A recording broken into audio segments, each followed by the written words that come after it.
Delighted to welcome on to Talkingbrawls MMA.com for the very first time. I caught up with Javi in San Diego before Josh Thompson's last fight against Tony Ferguson. First of all, how's all with you, my friend? A busy time for you down in AKA in San Jose. Yeah, no, it's always been busy. Again, a little bit busier again. There was about a little 3-week period where I wasn't. Now starting all over again. Yeah, huge amount of fights obviously coming up for you guys. We have DC versus Gustafsson first up. Then we have obviously Chris Weidman versus Luke Rockhold and Verdun versus Cain. I think that's going to be scheduled for January. A date hasn't been announced on that yet. But for you, how do you fit in the training schedule with the guys with three probably the biggest fights of in AKA's history and of your career? Is it all about delegation? How do you work out the training schedules with the guys? Yeah, it's basically there's always allotted times that I have, training days for DC, Luke, and then Cain, and we just, I work with them, minimum of three times a week, each one of them. Yeah. So when they're in fight camp, outside of training, team training, we do one-on-one. I do one-on-one with all three of them. Yeah, it works out fine because I don't have. We don't have a big team, and I'm not the only coach that helps a lot of guys. But those three I do put in my time with. DC also has Rosendo Sanchez and Rudy. Rudy, actually another boxing coach, works with him. So DC has some extra help. And then with Luke Rockhold, I have Javier Carbajal that helps me with him. So, I can't do it all by myself. It's just a lot. But those three guys I put in my time with. Is this the most pivotal time for you as a coach there's ever been? Obviously 3 world title fights, 3 huge fights in the pipeline. Is it the busiest and probably the most important time of your coaching career? I didn't even think about it till you just said it, and 100% yeah, because 3 major title fights, 1 defense and 1 first time up and 1 rematch, so yeah, no, it's this next 5-6 months, it could be the most challenging and the biggest potential rewards for me ever. Yeah. Yeah, it's obviously a fantastic time for you as a coach. Let's talk about Daniel. He's first up at UFC 192. How's everything going with Daniel? Obviously his camp as well underway now at this stage. He's doing fantastic. The thing about Daniel is he's a competitor. He knows how to rise to the occasion. And, he's getting ready for Gustafsson. Gustafsson's a great fighter, and, he knows what he needs to do, and he's putting in the work to get there, I expect a very good fight from Daniel on October 3rd. Is it, I spoke with Daniel in Las Vegas. He's looking trim. He's very confident. He was in good form. Do you look at the Jones Gustafsson fight, and do you take pros and cons from that? Because that was obviously a very close fight between Alex and John. Yeah, you take pros and cons because it's like, to some degree, you don't really know what John Jones showed up for that fight. Was it the best John Jones? Was it not? Who knows? One thing's for sure, Gustafsson did really well in that fight, and some people could have gave it to him. I did not. I thought Jones won, but it was a definitely close fight. And I definitely can see people giving it to Gustafsson for sure. So. He's good, so we're in for a challenge, But, in MMA, one fighter can look great against another fighter, and then he fights another fighter, it looks horrible. So it's all in matchups, too, and how prepared you get ready for those type of matchups. Of course, we saw that with Anthony Johnson, DC gone through Anthony, and obviously the opposite, other way around with Alexander. Let's move on to talk a little bit about Cain. Obviously, he's, the rematch, he's getting the rematch first time up. Is that an ideal situation for you guys? Would you like to, a warm-up fight first of all? Because I spoke to you about it in San Jose, and you said you go with whatever the UFC said. Is that still the case? Yeah, it was. We were going to go with whatever the UFC said to do. But we were, I was personally hoping we'd get the rematch. I didn't think we were.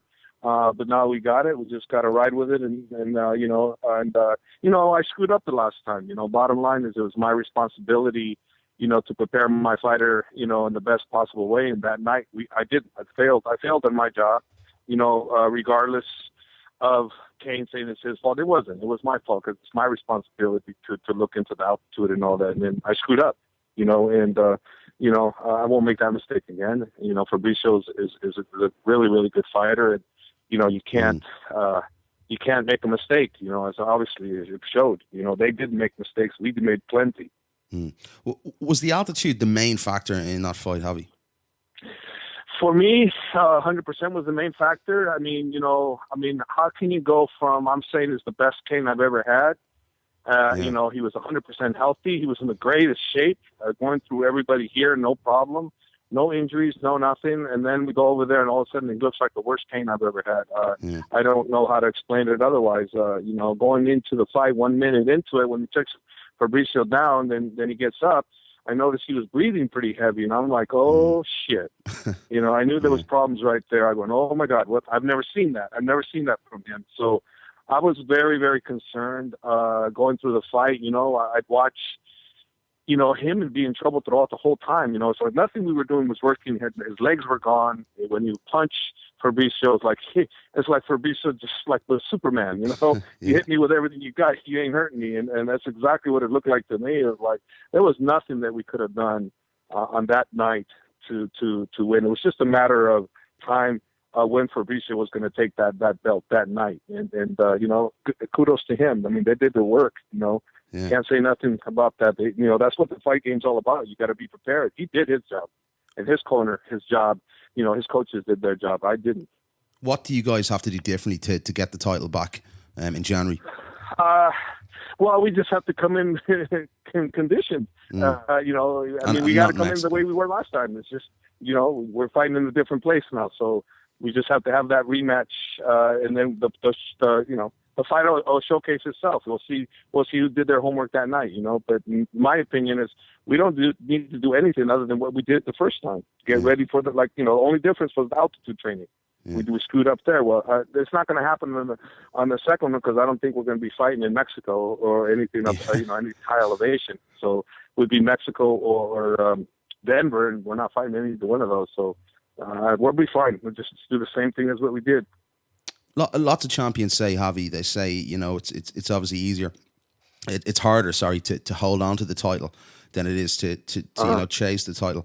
The hunted and hunter statement we can make.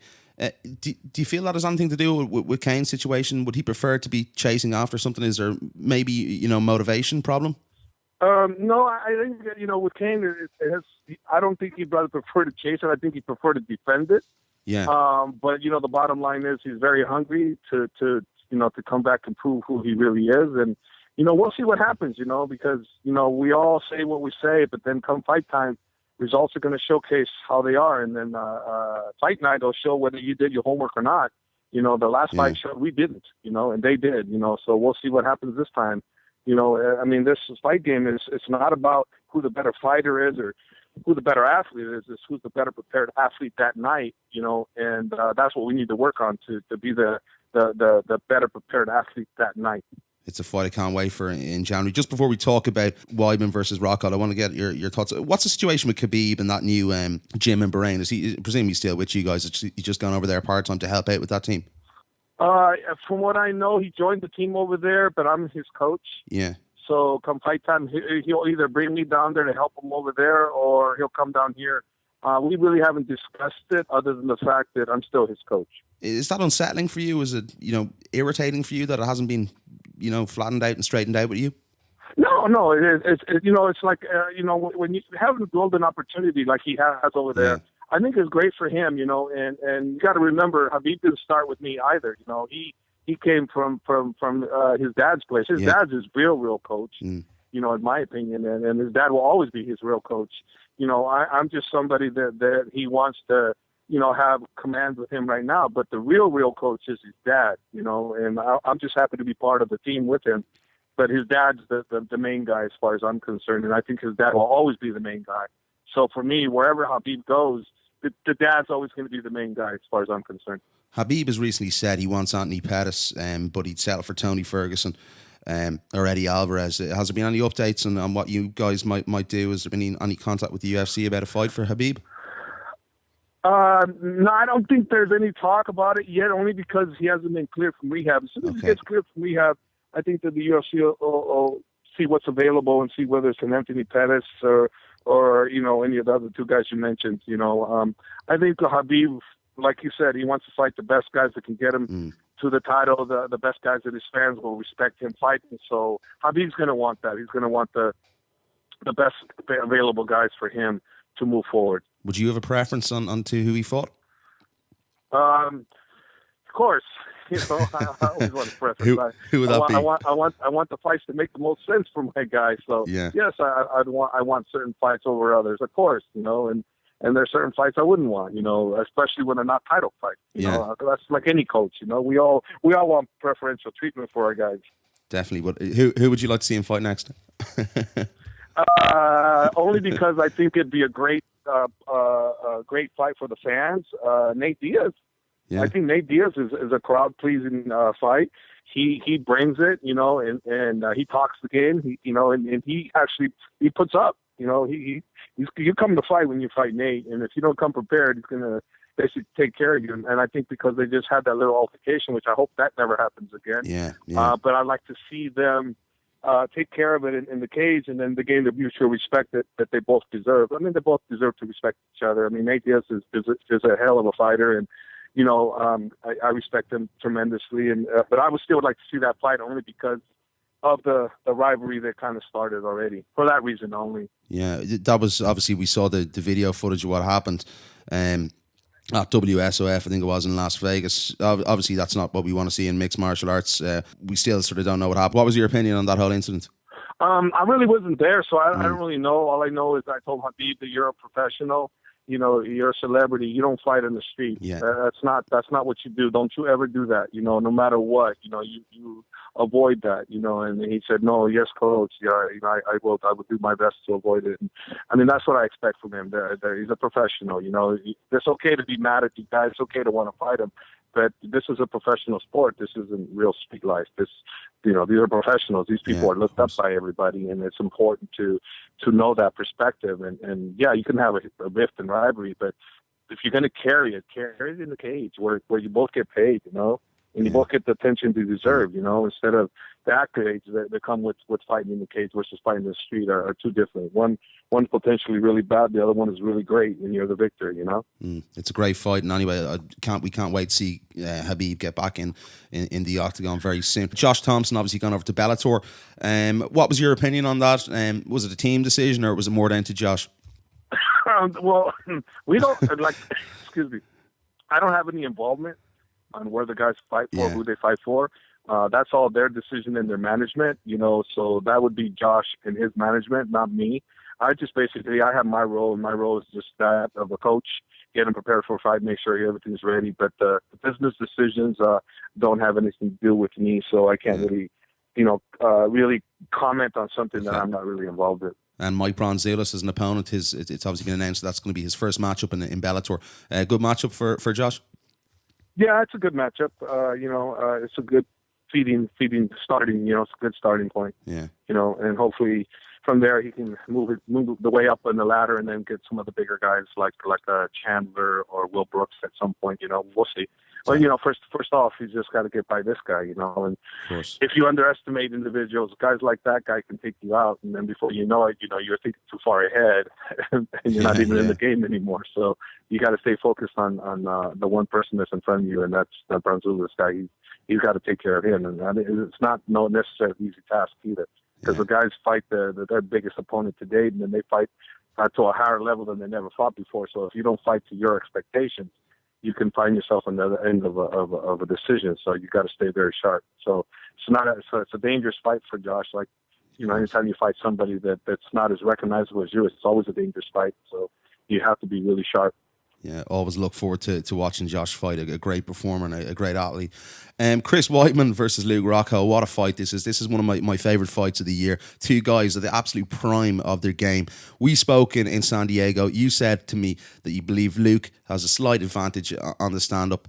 Now that the fight's been announced, you must be relieved sort of more than anything, I think, Javi, that a date's been set. Yeah, no, I believe Luke has a slight advantage on the stand-up. On the ground, the wrestling, Weidman has the advantage. But the question mark for me is what happens when Weidman takes Luke down. Ground, yeah. Can he hold Luke down? Is he going to be a threat for Weidman on the ground? I'm thinking yes, but that's the unknown. That is the 100% for me, the unknown. On the stand-up, I believe we hedge him out. And again, it's so close. So if you're not ready that night, what you think is going to happen doesn't happen because you didn't quite do your homework. Maybe you missed something that you should have been paying attention to. And it's a very delicate game. When you got two people, especially of this caliber. Chris Weidman he's the champ, and he's the champ for a reason. He's a great fighter. He's well-rounded in every area, every single area. The guy is well-rounded, and mentally he's so confident, and he's not overconfident. He's just very, very confident, and he comes in well-prepared, and he's got great coaching, Longo's a great coach, and he's been coached right. Been coached right.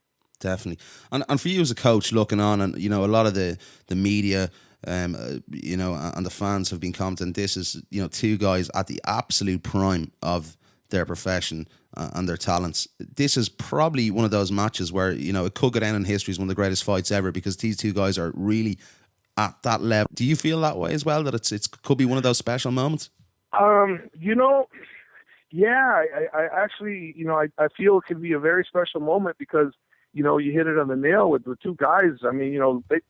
Not recently, they compared the great Anderson Silva at his earlier career where Luke Rockhold was.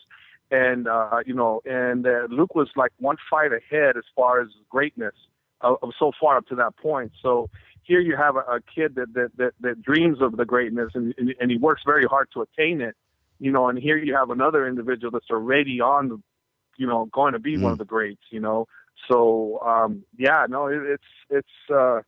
it's going to be a very interesting fight. I don't know how exciting it's going to be, but I know it's going to be exciting because, these guys have to be careful. They both have to be careful in the stand-up. They both have to be careful on the ground.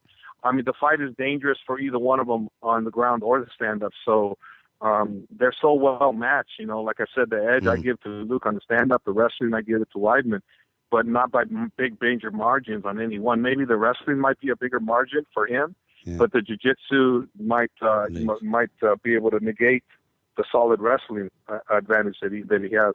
And I don't think it's, like I said, Luke's well rounded in every area. So it's going to be a very interesting fight. Two great fighters, and and they're both going to be hungry. And I think that it's definitely made for, like what you said, we'll just wait and see what happens, see if everybody did their homework, and see if they both come out like they need to that night. Yeah. And you mentioned there, Chris Weidman's going to go down as a great. I actually spoke with Frank Shamrock. It was about 2 years ago now when Strikeforce merged with the UFC, and he said the one to look out for was Luke Rockhold the next 2 years, and he thought Luke could go on to be a great. Can Luke go on and be that great fighter? Yes, 100%. 100% Luke Rockhold could be that great fighter. He's still on track to do that. Yeah. He's made a couple boo-boos, but they, all greats do, and then they come back, and Luke Rockhold definitely has that potential, and on the middleweight division, man, there's some really dangerous customers there. You got Jacare, you got Romero, waiting on the wings, and there's a good 5-6 guys in there that really could be champion at any one given time. Yeah, and the fact Luke and Chris are they're the co-main event to obviously Conor McGregor and Jose Aldo at UFC 192. Is that almost good for you that the limelight's been taken off the guys a little bit because we know how much Conor runs his mouth? Is that settling for you as a coach with media duties, obligations, and things like that the guys won't be taken away out of camp for so long? I think it helps, Luke, because the attention won't be on him as much, or Chris is really used to having that attention, but I think it helps for Luke. But also too, and if it wasn't, I think Luke's ready for that. He loves that entertain the fans. So I'm not so sure that would be something Luke would choose not to do. He might choose to be that guy because I think he loves it. I think he loves interacting with the fans, and I think he loves performing for the fans. So for me, it's easier work for me. But Luke might want to be that guy that wants to go out there and show the fans what he has and interact with them, because that he does love his fans. So I say yes. Luke might say no. We saw it against Michael Bisping. There was a bit of back and forth. It was all good fun. Just a couple more questions before we let you go, Javi. I really do appreciate the time. Noah Lahat, any fights in the pipeline? I spoke with Noah as well in San Diego. He was hanging around with you guys, obviously in Josh's corner. Anything in the pipeline for Noah? There's nothing for Noah at the present time. He's in the gym. He's preparing, but he's doing it right.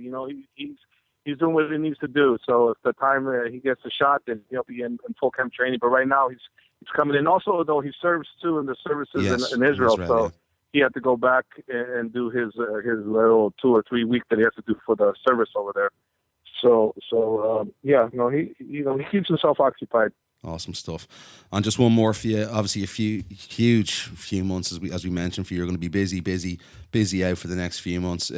These must be wonderful times down in AKA. There must be a great vibe around the place, and obviously for you as a coach, they're really going to be really special times there. Are we going to see a hat trick of champions at AKA by mid-July next year? Having that overconfidence to say yes, we're going to. It's like we were in that position in 2014 where everybody was saying we potentially have 3 to 4 champions. Look what happened: injuries, not preparing proper, and things of that nature. So let's just keep it we have 3 important championship fights that are coming within a 6-month period, and let's give it our best and see what we can do to come out ahead. I'm confident in my guys that it can be done, but I got to do my job too. It's not just them doing their job; I have to do mine, and part of that is not to be overconfident, thinking that we have them in the bag, because we do not. Yeah.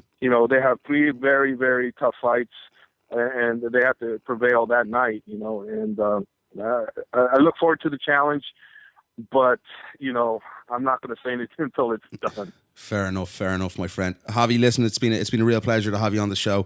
Do appreciate the time again. I look forward to seeing you in Las Vegas for UFC 192, or 194, should I say. Okay, thank you for having me. All right.